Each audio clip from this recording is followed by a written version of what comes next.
seru ngeliat bencong lagi berantem. Nggak boleh kayak gitu. Nanti yang bencong di sana marah. Kalau aku mah nggak masalah. Di sana kan bukan bencong, waria dia. Dia bapak-bapak. Nggak boleh ya. Nggak boleh bilang bencong berantem ya. Ya. Kalau yang di sini nggak akan marah, nggak akan tersinggung. Tapi yang di sono, oh kamu bisa diludahin handphone kamu, ya. Tersinggung dia.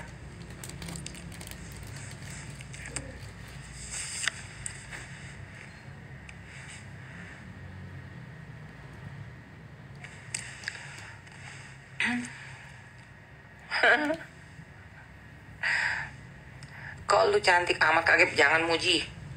Ya, gue nggak suka lu puji. Karena nanti yang di sono Sarul Isa, yang mukanya abstrak itu, dia kejang-kejang. Diludahin nanti muka kamu. Jangan, nggak boleh. Ya, nggak boleh muji saya. Tidak boleh. Saya tidak suka dipuji-puji. Puji saja Isa Sega.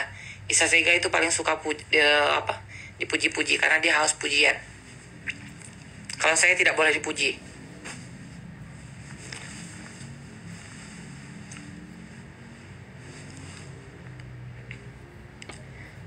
Kau itu di luar negeri sok, giliran dalam negeri kicep. Kicep kau, kicep kapan? Kicep apanya? Kapan yang gua kicep? Apanya yang gua kicep?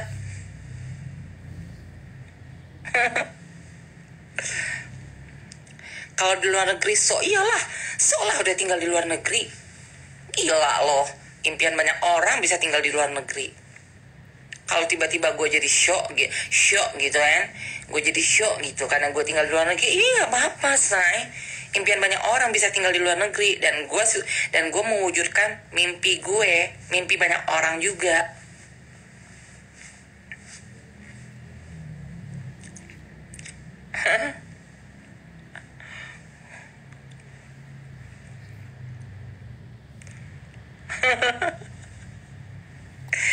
Coba masih ada Kak Vivi ya, bisa bareng di Amrik. Tenang, ada Mak Kintan, mak gue. Mak Kintan kan kembarannya Mak Vivi, mukanya plek-tiplek sama Mak Vivi. Jadi dia yang take care aku terus selama di Amerika tuh pokoknya.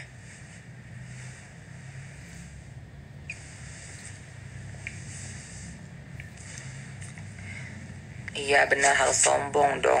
Iyalah. Mau berangkat aja, lu aja belum tentu mampu beli tiketnya. Tiketnya aja puluhan juta mau berangkat. Belum lagi sampai di luar negerinya. Lu mau bayar apartemen, tempat tinggal dengan cara seperti apa? Bayar pakai uang apa? Ya. Dan tinggal, jangankan tinggal atau pindah deh. Bisa pergi ke luar negeri aja itu impian semua orang. Bohong kalau ada orang bilang, gue mah nggak pernah bermimpi pergi ke luar negeri. Ya, bohong banget. Nggak ada. Semua orang pasti punya mimpi pengen pergi ke luar negeri. Apalagi kalau kamu bisa pindah dan tinggal di luar negeri. Sok lah.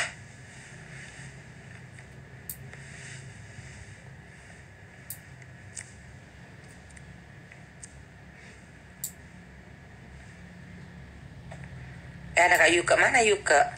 Yuka masih di pesawat itu dia. Mana Yuka? Mana guys, sudah gak bisa kelihatan komen kalian tuh banyak banget. Banyak banget, maklum lah kan, nonton aku kan 2000 lebih terus. Kalau si Sahrul Isa kan, dia bahas aku bolak-balik siang malam subuh pagi sore petang maghrib Isa gitu kan, asar juhur. Tetap aja nonton dia di bawah 500. Di bawah 500. Kalau aku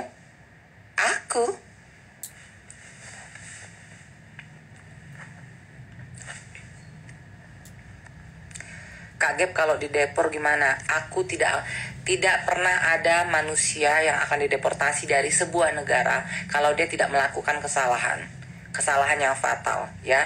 Di luar negeri itu kesalahan yang fatal itu pertama mencuri, kedua berantem,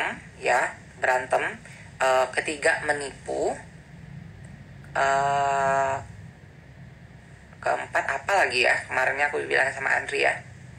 Jadi kesalahan yang paling fatal itu Mencuri kalau kita pergi kayak ke minimarketnya gitu ya, ke Indomaret atau kayak Alfamart di sana lah gitu di Indonesia gitu kan, tapi versi Amerika. Nah, kayak kita pergi ke minimarket gitu ya, minimarket, kita nyuri satu permen aja, kita bisa masuk penjara. Kita bisa masuk penjara dan kita bisa dideportasi. Itu kata si Andri yang aman gap. Oh tuh, Yuka.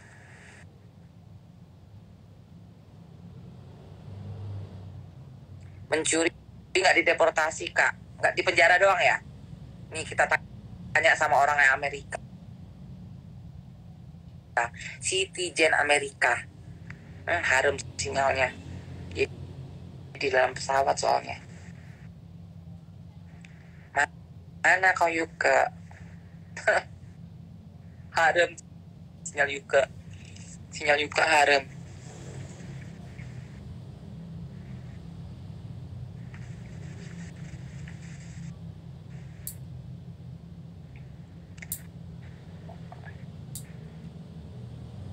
Lah kan si Atta post foto paspor kakak juga. Iya, udah aku screenshotin.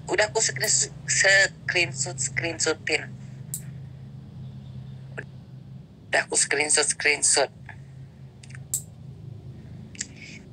Dia posting foto papaku, terus dia posting foto pasporku, terus tadi udah dicek sama orang IT ku siapa di balik akun The World itu, ya udah semuanya, udah screenshot.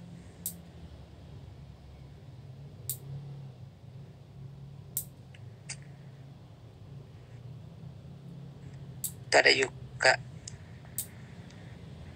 Yuka mau naik nggak? Lu di pesawat apa di mana sih?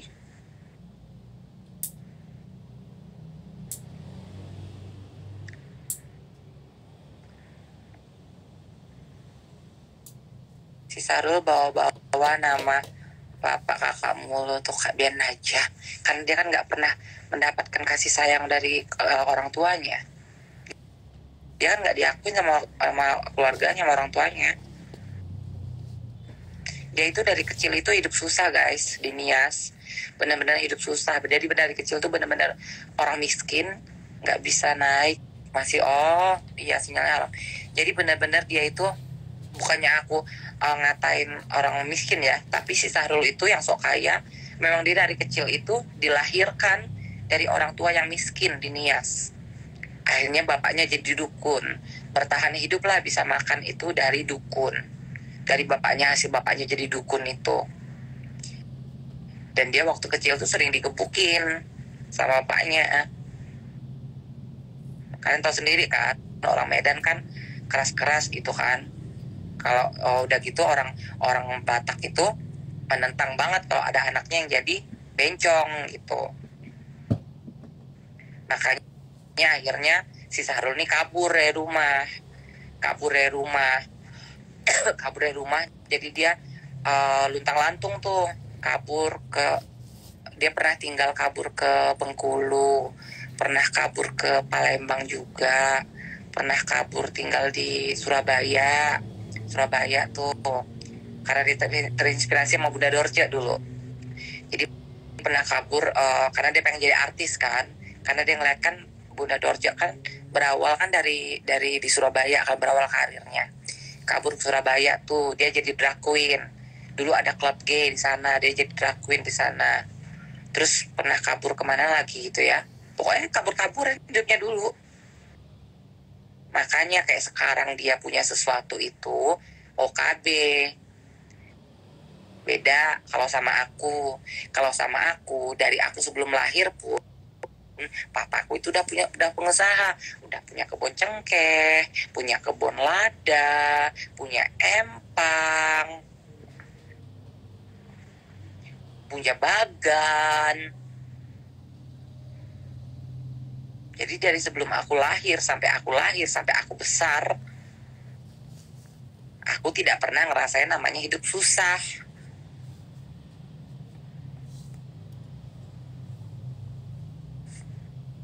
Makanya aku nggak kaget, nggak norak.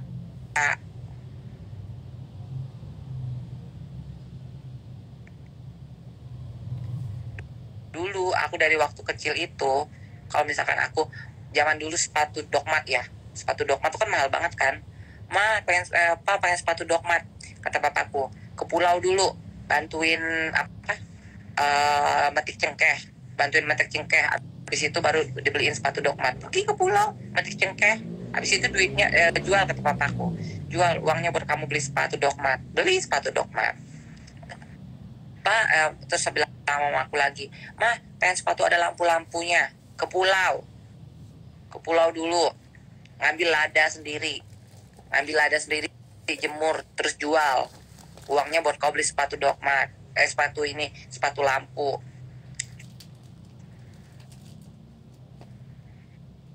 Jadi aku tuh nggak kaget ya. Tanya tuh Sesingkawang tuh tahu semua siapa keluargaku, dari kakekku semuanya Said Matu tuh semua orang kenal.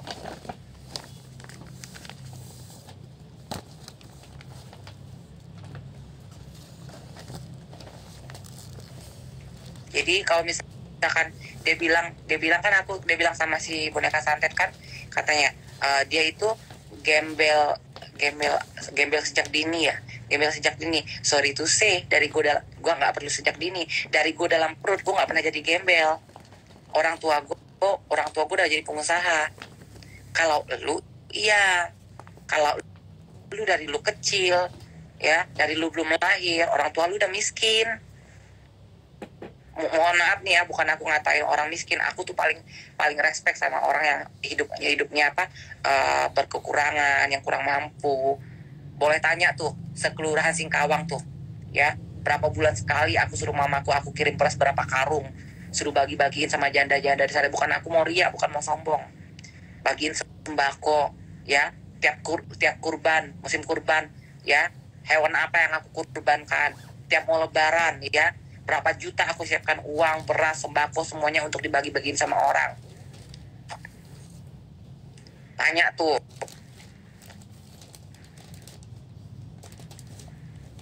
Karena seluruh orang semua tahu, aku nggak pernah kalau dia Sahrul itu dari dalam perut sampai dia lahir sampai dia besar, orang tuanya miskin, sampai sekarang bapaknya masih jadi dukun pun di Jambi. Sekarang bapaknya udah pindah di Jambi ya, karena bapaknya nikah sama ibu tirinya sekarang itu, dan sekarang pindah di Jambi.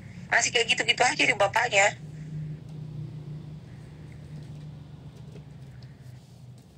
Coba kalian suruh, kayak aku kan, kalau follower lamaku pasti udah pernah kan ngeliat aku kayak home tour di rumahku kan di Kalimantan kan. Nah, coba kalian suruh Sahrul itu home tour di rumah bapaknya yang di Jambi, nggak akan mau dia, nggak akan pernah mau. Suruh home tour.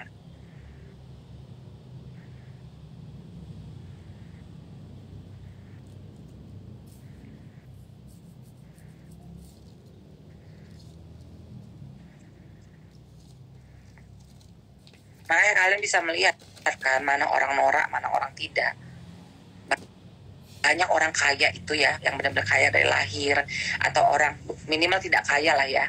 Kayak aku kan bukan orang kaya. Aku terlahir bukan dari orang tua yang kaya, tapi aku terlahir dari orang tua yang sudah jadi pengusaha dan hidup alhamdulillahnya berkecukupan, tidak pernah hidup susah. Ya, kalian bisa bedain kok bawaannya, attitude-nya. Nggak ada norak kayak dia gitu. Coba kalian lihat orang yang old money itu kayak begitu, nggak ada kayak begitu. Yang kayak begitu itu kelakuan OKB.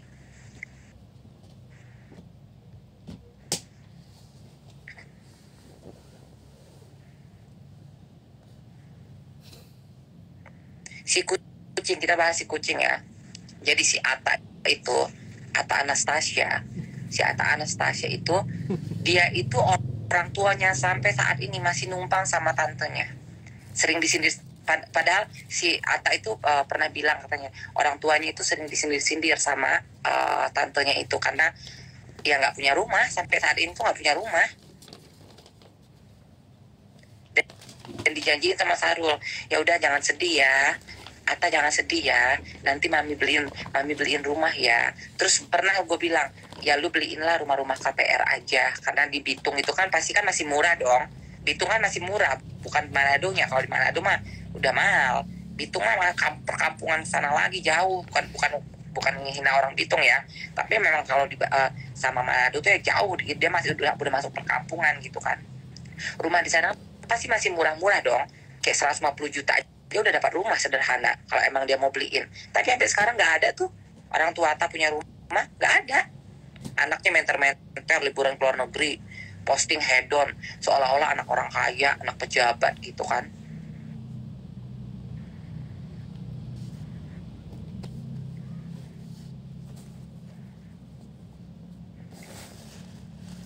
Aku orang Bitung, iya kan? Oh, di Bitung masih dapat kan rumah 150 jutaan KPR gitu kan, 150 jutaan, 200 jutaan.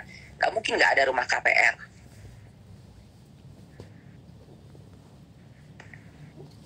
Masa sampai sekarang nggak ada dibeliin sama si Sahrul yang dijanjiin katanya bakal dibeliin rumah? Mana sampai sekarang mana? Orang tuanya masih nggak punya rumah sampai saat ini.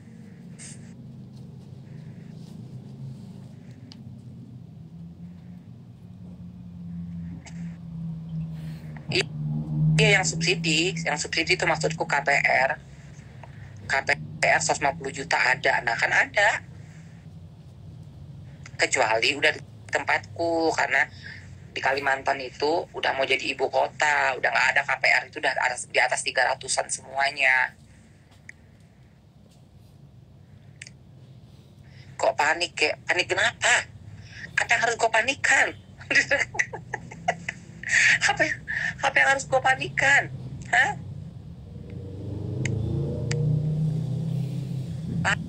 Panik tidak ada sejarahnya sayang. Seorang Gaby Vesta panik tidak pernah ada sejarahnya. Ya, dilaporin EPI aja gue nggak getar. Dikepung EPI aja 40 orang lebih aja gue nggak getar. Dilaporin sama Nikita Mirzani aja gue nggak getar. Ya, dilaporin dulu sama Lian Mirzani juga gue nggak getar. Dilaporin sama Baniko Harahap, apa namanya, pengacara EPI juga gue nggak getar. Gimana ceritanya gue bisa panik? Apalagi ini gue dilaporin sama gembel, sama sampah. Gembel sama sampah. Kalau Nikita Mirzani yang laporin gue masih ada lah ya. Masih ada lah mungkin rasa panik-paniknya sedikit gitu kan. Ini sama gembel sampah yang debu. Harus panik. Gila lu, bro.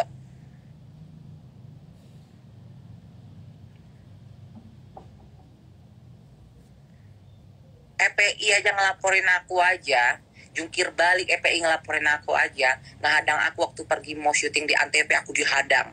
Ya, pas di Pontianak aku pulang dari TPR itu aku dihadang, 40 orang lebih. Sedikit pun aku tidak bergetar. Ya, setetes keringat dinginku pun tidak menetes, malah aku tiduran di jalan. Ya, tidur aku di jalan, kusuruh melekang lindas aku.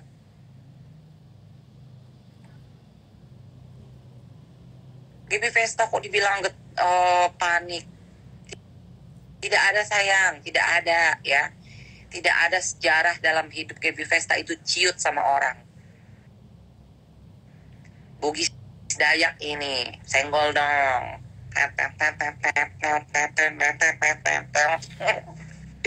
Ya, Bugis Dayak nih, main-main kan.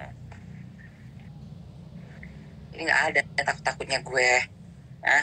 Dari kecil aja gue udah ngeliatin kepala orang dipotong-potong, ditenteng-tenteng di jalanan, disuruh lagi gue masih kecil-kecil tuh disuruh minum darah kepala orang.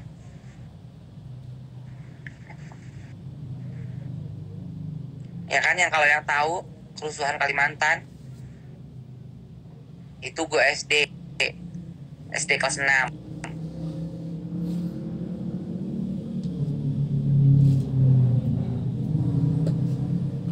Masa kayak ngelawan kakek Sahrul yang halu, yang mukanya geradakan kayak gitu aku harus ciut. Sorry to say, apalagi Ata. Aduh, Ata mah daki selangkangan gue itu levelnya.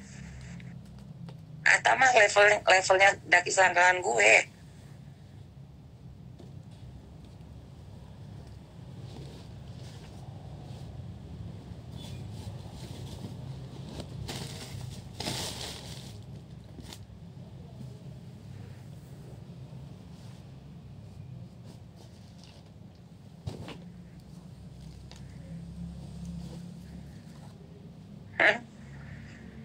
Iya, jadi sebenarnya kasihan sih sama Atta itu. Kasihan Atta Anastasia itu. Umurnya kan masih muda, sekarang itu masih 22 tahun. Si Sahrul itu pedofil sebenarnya dia. Gitu, jadi pedofil. Jadi si Atta itu kan sama dia kan beda 17 tahun. Disedot, cipok, disuruh ngewong dia muncratin dia VV-nya itu, VV kuladennya harganya 60 juta itu. Disuruh ngemut teteknya, tetek Platinum yang harganya dulu 18 juta pas dia operasi. Dia 17 tahun, pedofil. Kasihan.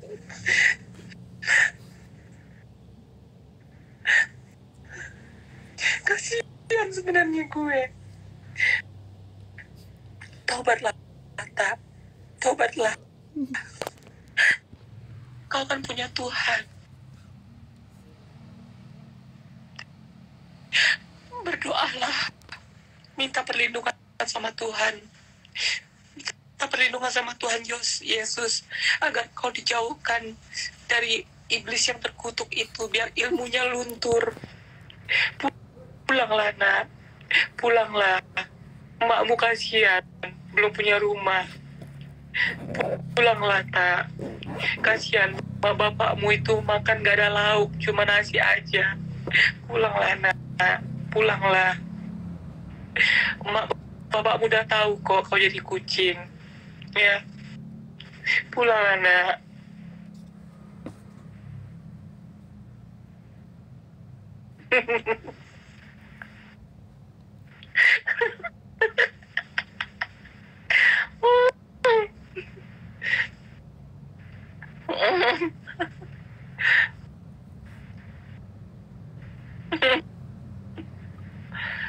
Iya, mending jadi piaraannya Yuke.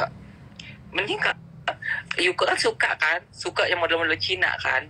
Lu mending jadi piaraannya Yuke, udah jelas. Lu nanti disponsorin buat visa, diajak tinggal di Amerika. Yuke abis beli rumah berapa miliar, ada 5 kamar, rumahnya gede. Abis beli tas Hermes kemarin 180 juta lebih.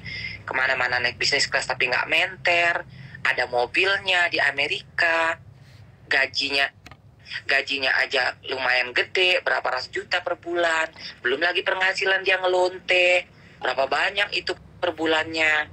Nah, enak dipiara sama Yuke. Setan, bekasi warisnya kagak mau. Gak apa-apa lah. Lu jadiin budak aja, lihat.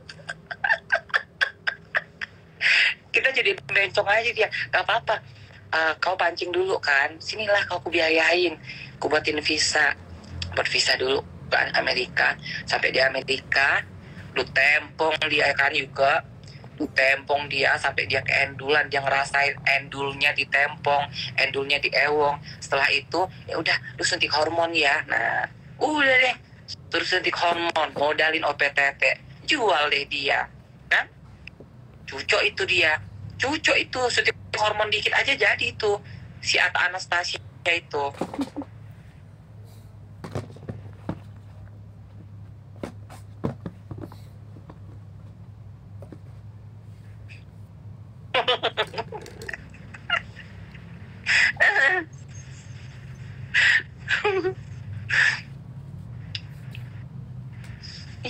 Iya kan? Daripada dipiara sama Isa Halu, mending dipiara sama Yuke. Sama Yuke jelas. Isa Halu koar-koar beli rumah harga 6 miliar, sampai sekarang gak ada wujudnya. Yuke silent, bener-bener silent, gak pernah ngomong, gak pernah koar-koar mau beli rumah, tiba-tiba blok rumahnya terpapar nyata di San Francisco. Ingat ya, kalau kalian yang tahu Amerika, kalian cek di Google aja deh. San Francisco itu nomor 1 apa nomor 2 sih Yuke? Apa namanya? State kita bilangnya yang ini apa namanya? Dengan pajak tertinggi di Amerika. Daerah lah, pokoknya daerah kayak provinsi gitu. provinsi dengan pajak tertinggi. Jadi di tempatnya Yuka itu, San Francisco itu mahal banget, apa-apa mahal, semua mahal. Mineral water aja mahal, ya. Kalian bawa duit 1 juta, pergi ke minimarket, itu kayak cuma dapat cemilan 3, dapat mineral water 1, sama ya dikit-dikit apalah gitu. 2 di bawahnya States, nomor 2 dia. Kalian bayangin. State ya bilangnya state.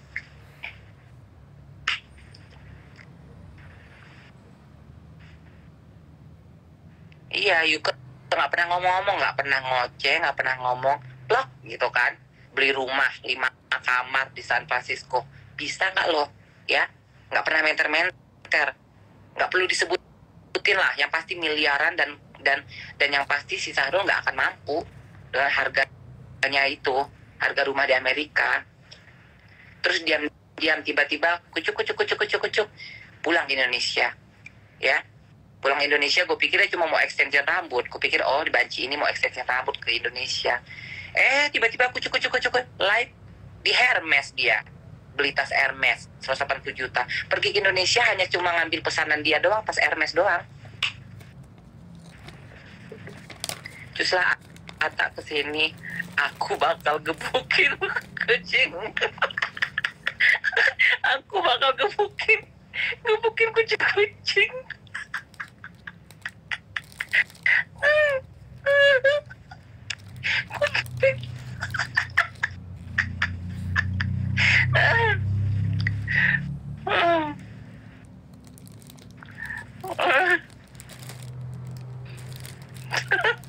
Tuh, nih ya, aku kan pernah ngomong si Atta seni digubukin.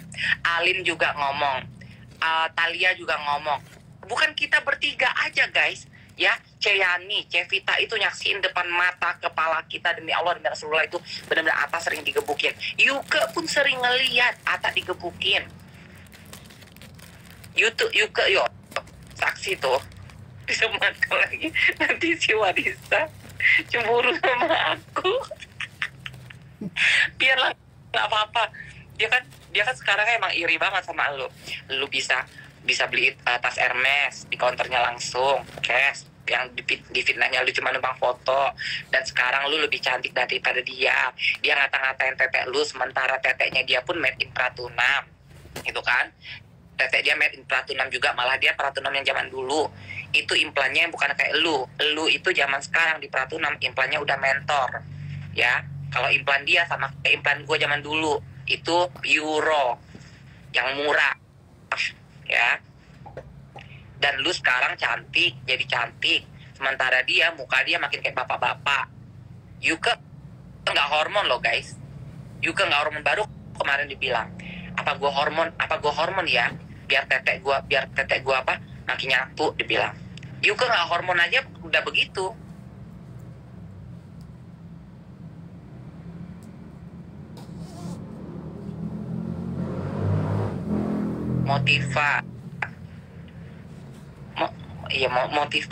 Motiva sama tapi enggak, kayaknya di Ratuna mentor deh.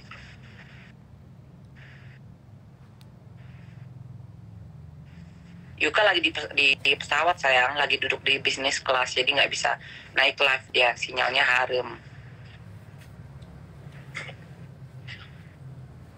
Kak Seto, mana Kak Seto? Selamatin kucingnya kan harus diselamatin itu. Mana orang tua?